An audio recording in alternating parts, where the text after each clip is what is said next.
Doctor बनना न जाने देश में कितने ही लोगों का सपना होता है, जिसके लिए दिन रात जी तोड़ न जाने कितने ही स्टूडेंट्स मेहनत करते रहते हैं। लेकिन एक बात तो है, जौनपुर के रहने वाले सूरज भास्कर का डेडिकेशन थोड़ा अलग और साइको लेवल का है। अब हम ऐसा क्यों कह रहे हैं, जब इसकी कहानी आप सुनेंगे तो पसीने न छूट जाए तो कहिएगा। यकीन मानिए, हसीन दिलरुबा मूवी की कहानी की हल्की सी झलक न मिल जाए तो कहिएगा। हालांकि इस कहानी में सूरज की गर्लफ्रेंड थोड़ा गच्चा दे गई, वो आप आगे कहानी में जानेंगे। तो हुआ यूं कि जौनपुर के लाइन बाजार का रहने वाला सूरज भास्कर नीट की तैयारी कर रहा था। उसका गोल क्लियर था कि 2026 में किसी भी हाल में उसे एमबीबीएस में एडमिशन लेना ही लेना है। सूरज ने इसके लिए ऐसी कहानी रची कि पुलिस भी गुमराह हो गई। उसने बताया कि गुरुवार की रात कुछ लोगों ने उसके साथ मारपीट की और जब तक वो सोकर उठा तो उसके बाएं पैर का पंजा गायब था। अब जरा सोच कर देखिए कि किसी का रातों रात पैर गायब हो जाए तो क्या पुलिस की नींदें नहीं गायब होंगी। सूरज के बयान के आधार पर पुलिस ने 2 अज्ञात के खिलाफ एफआईआर दर्ज करके जांच शुरू कर दी। लेकिन जांच के दौरान जब सूरज के बयान लेने शुरू किए गए तो सूरज बार बार बयान बदलने और भरमाने की कोशिश करने लगा। बार बार बयान बदलने के कारण पुलिस को शक हो गया। सर्विलांस के माध्यम से पुलिस ने सूरज की कॉल डिटेल निकलवाई। पता चला कि सूरज की गर्लफ्रेंड है, जिससे वो पूरी शिद्दत से शादी करना चाहता था। इस बात की जानकारी के बाद प्रेमिका को पूछताछ के लिए थाने बुलाया गया। बस यहीं से सूरज का सारा भंडा फूट गया। सूरज की प्रेमिका ने बताया कि सूरज किसी भी हाल में 2026 में एमबीबीएस में एडमिशन लेना चाहता था। अक्टूबर महीने में सूरज वाराणसी के बीएचयू गया था, जहां उसने दिव्यांग सर्टिफिकेट बनवाने की कोशिश की थी। लेकिन दिव्यांग न होने के कारण सूरज का सर्टिफिकेट बन नहीं पाया। जिसके बाद सूरज ने सोचा कि अगर दिव्यांग सर्टिफिकेट अभी नहीं बना तो क्या हुआ, एडमिशन तो वो लेकर ही रहेगा, चाहे इसके लिए उसे खुद ही क्यों ना दिव्यांग बनना पड़े। घटना के बारे में जानकारी देते हुए सीओ सिटी गोल्डी गुप्ता ने बताया कि जिस समय सूरज की ओर से मारपीट की बात कही जा रही थी, उसी समय टावर में दूसरा कोई मोबाइल फोन शो नहीं हो रहा था। जिसके बाद इलेक्ट्रॉनिक साक्ष्य के आधार पर भी ये कहीं से साबित नहीं हो रहा था कि उसके साथ मारपीट हुई है। जब कुछ नहीं मिला तो पुलिस ने मकान और आसपास के खेत में खोजबीन शुरू की। तब जाकर कुछ इंजेक्शन बरामद हुए। पुलिस का दावा है कि इंजेक्शन एनेस्थीसिया से जुड़े हुए हैं। पुलिस ने बताया कि सूरज ने अपने पैर का पंजा खुद ही काटा था और दर्द से बचने के लिए सूरज ने खुद ही इंजेक्शन लगाया।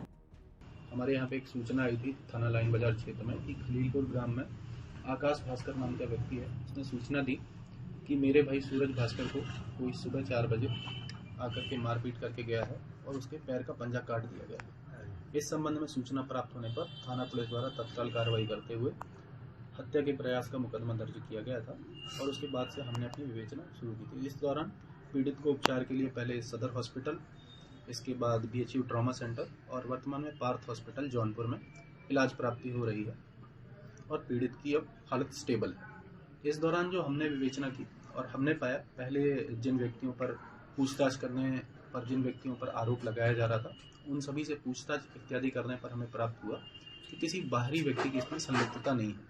इस चीज़ को कोरोबोरेट करने के लिए हमने इलेक्ट्रॉनिक एविडेंस इकट्ठा किया, सीडीआर, टावर डंप और जो बीटीएस एनालिसिस किया। उसके आधार पे जो हमारी विवेचना में निकल के आया कि यहाँ किसी अन्य व्यक्ति का आवागमन हुआ ही नहीं और जिस तरह से सूचना बताई गई थी कि सुबह 5 बजे पीड़ित ने अपने घर में फ़ोन किया कि कोई लोग मुझे मार करके चले गए हैं और तब उसकी सूचना पे घर वाले वहाँ पर पहुँचे हैं और पीड़ित द्वारा बताया गया था कि ये रात में 12 बजे घटना हुई है।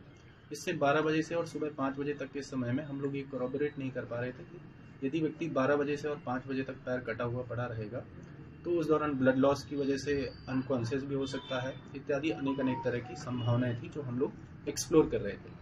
और चूंकि इलेक्ट्रॉनिक जो एविडेंस है वो ये सजेस्ट कर रहा था कि किसी भी तरह के बाहरी व्यक्ति की संलिप्तता नहीं।